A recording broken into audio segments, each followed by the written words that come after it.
Greetings. So this is going to be my presentation for the deep learning final term exam. On the paper, is adversarial training really a silver bullet for mitigating data poisoning? This paper was published in iClear 2023. So let us get into it. This will be my flow of the presentation. We will start with the research highlights, then a small introduction of the paper, followed by the proposed methods, that is entangled features. This will be followed by the results and the multiple tables that they have presented in the paper. Finally, we will finish with the implications and the conclusion, acknowledgement, and the references I have used to understand and make this presentation. So, the research highlights. The paper challenges the principal theorem declared in the paper by Tao et al. In 2021, which says that adversarial training is the best defense against perturbated data. So, what is perturbated or poisoned data? Which is where the input samples x is perturbated by a small delta resulting in, say, x dash.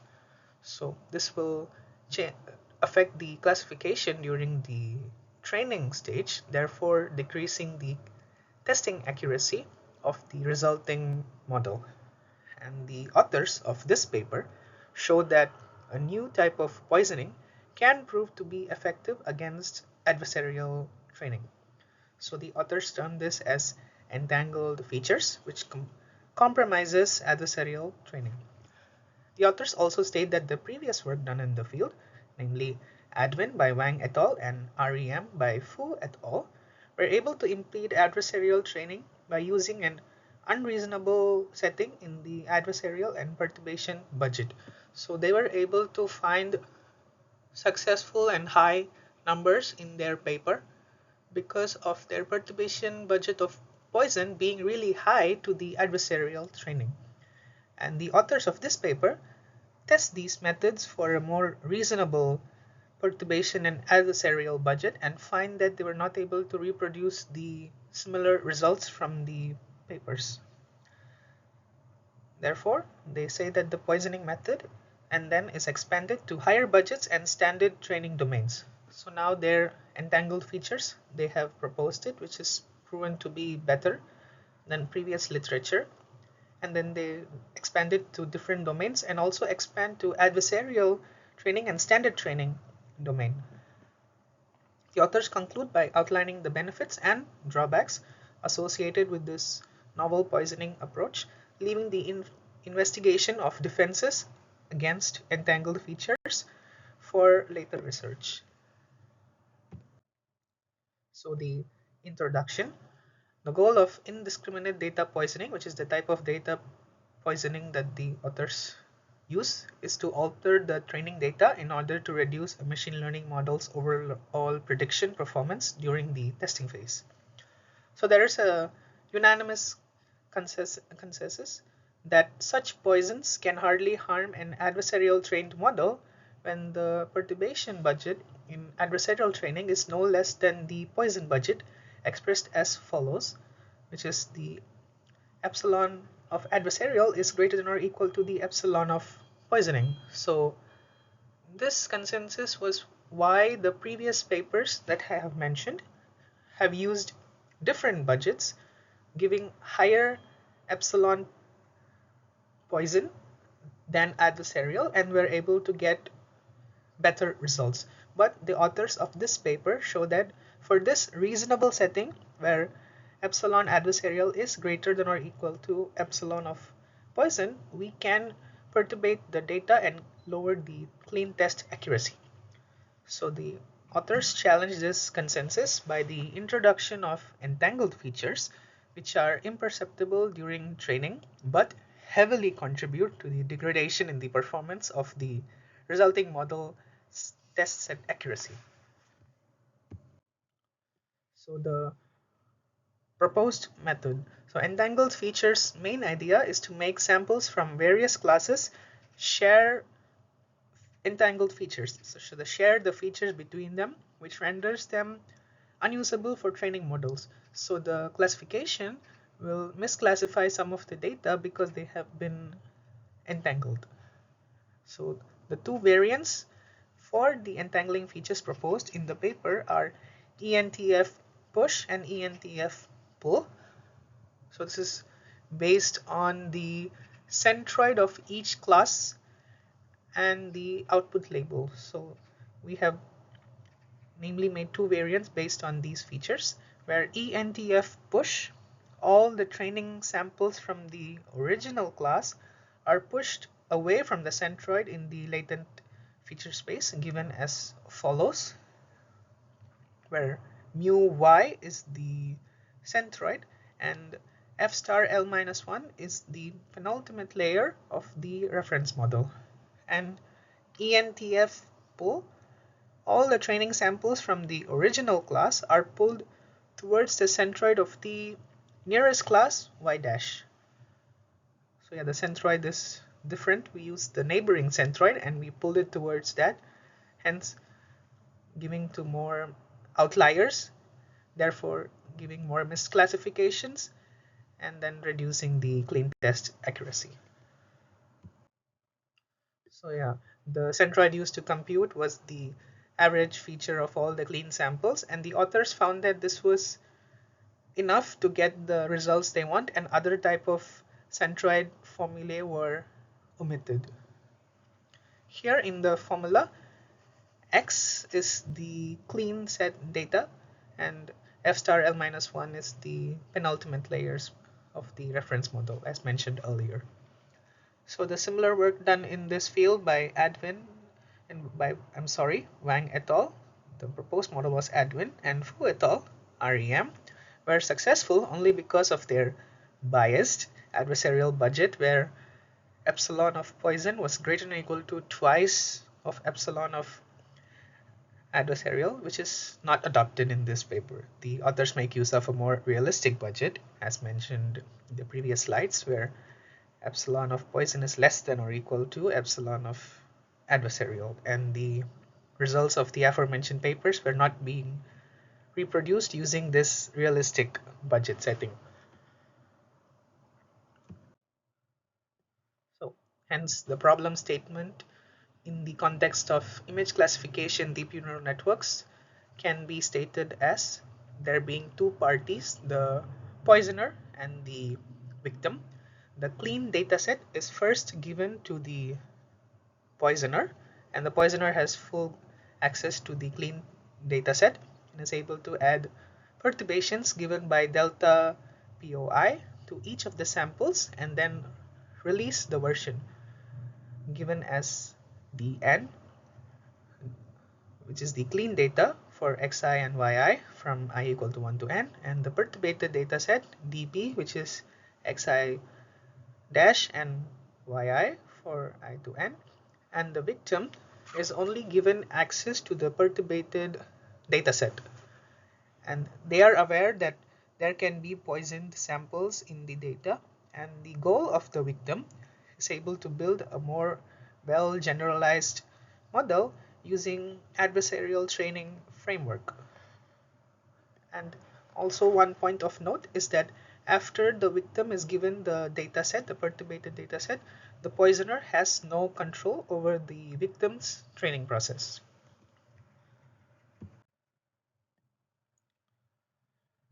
So let us see the problem statement continued. The poisoner constrains the generated perturbations by a certain Poisson budget to ensure that the perturbations are imperceptible. So we do this calculation to make sure that the perturbations, the max norm, is less than or equal to the epsilon of adversarial, so that they are used during the training and not discarded during the adversarial training framework.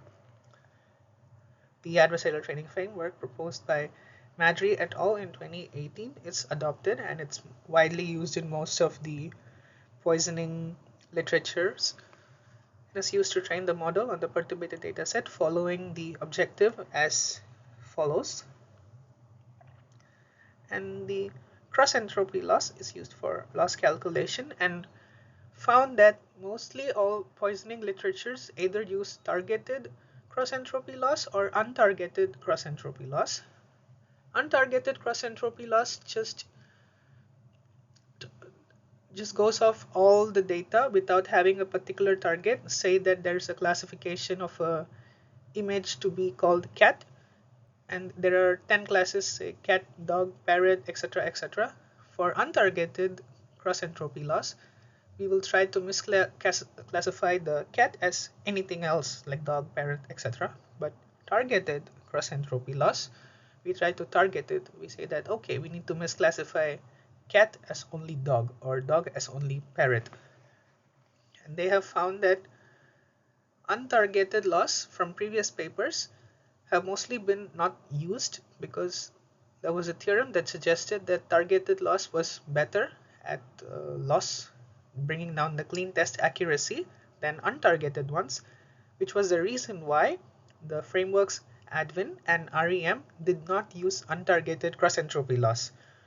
But the authors of this paper found that in certain scenarios, untargeted cross-entropy loss works better, where targeted cross-entropy loss actually is discarded in some of the adversarial training framework. So that was a point of note by the authors on cross-entropy loss as well. But the loss function, the ENTF pull and ENTF push, far exceeded the performance of any cross-entropy loss used. Here the clean samples are already out of the epsilon adversarial ball of the poison samples, and thus the adversarial training fails in this setting. So yes, if we use the cross-entropy loss, this does happen. Therefore, that's why the adversarial training was failing. So this was the result. The authors first start with the budgets being the same and test the various models and find that the clean test accuracy of the various models were actually not that bad. So we need the accuracy to go down, but most of them stayed the same because in a budget of where the epsilon of adversarial and poison are same, they were not able to perform well. But the proposed model, ENTF pull and ENTF push, were able to really bring down the clean test accuracy by 10-point percentile, about 10-point percentile. So this showed their robustness of the model. And then we just evaluate on different data sets popularly used in poisoning literature, which are CIFAR 10, CIFAR 100, and then the tiny ImageNet.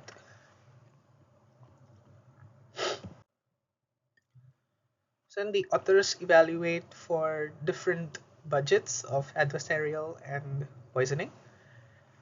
As we can see here in table 3, I highlighted in red, which is where the poisoning budget is less than or equal to the adversarial budget, which was the reasonable budget given by the authors.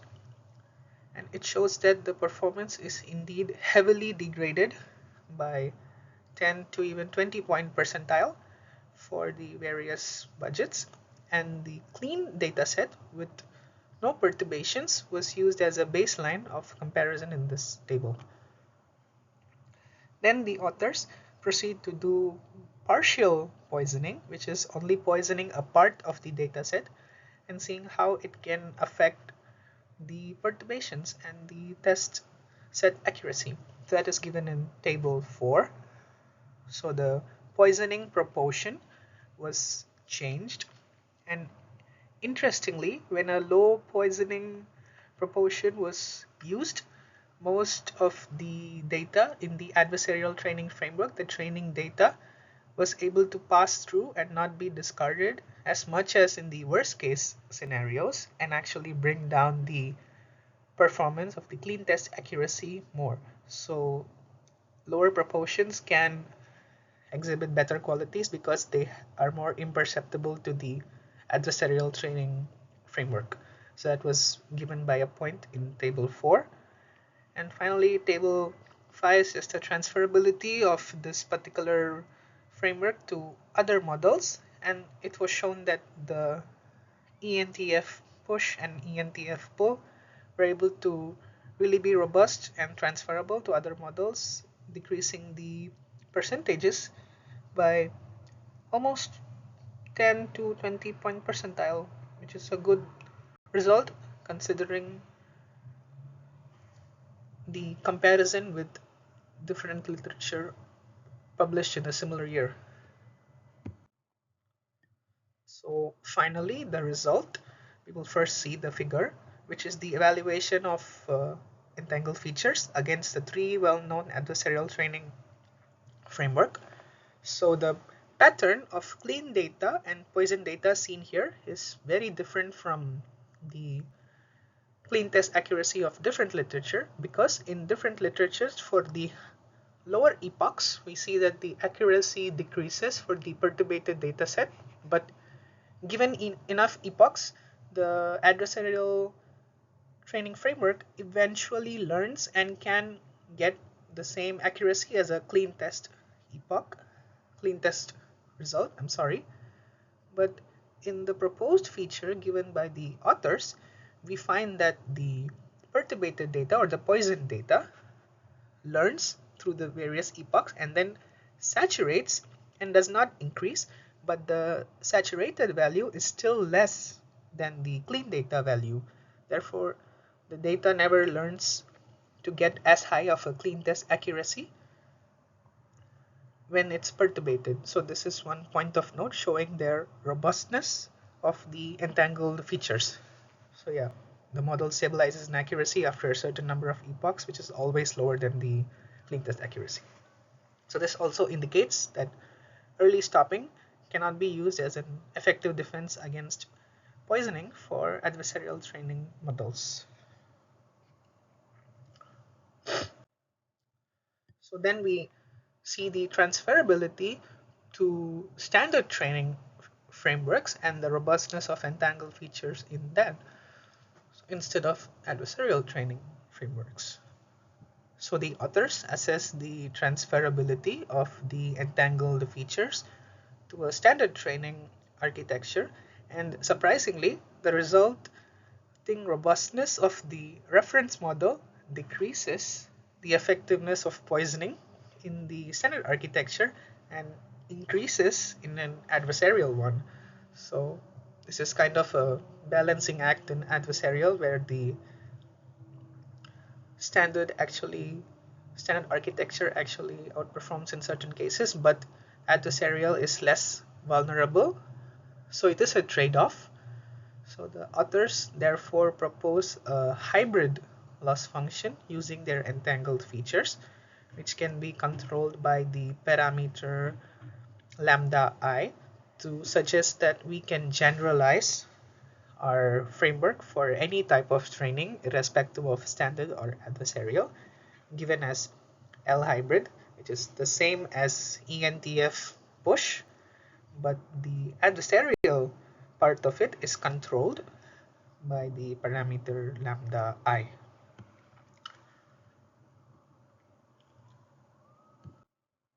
So yeah, what are the implications going forward and the conclusion presented in the paper? The authors have put forth entangled features, a novel poisoning technique that reduces the accuracy of the deep learning classifier even in the presence of an adversarial training and a reasonable budget of adversarial training and perturbation.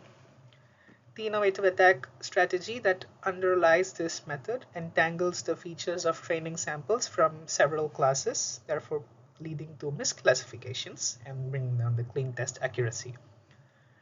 In addition, the authors show that our hybrid assaults can simultaneously poison standard and adversarially trained models, as shown in the previous slide, and address the different function of robust versus non-robust features.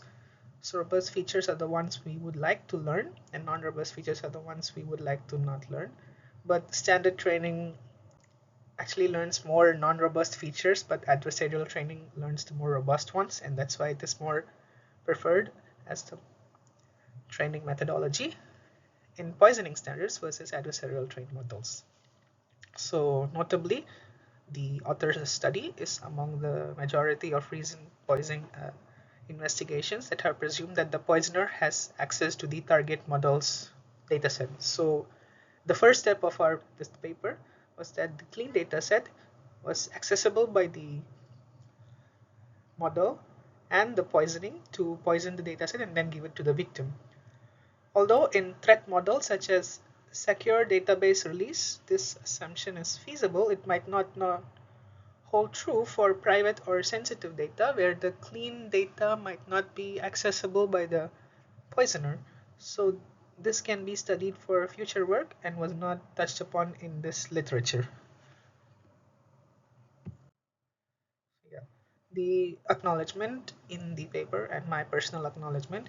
The authors acknowledged that the work was partially funded by the Helmholtz Association within the particular project, and it was towards the understanding the host response against hepatitis D virus to develop a personalized approach for the management of hepatitis D.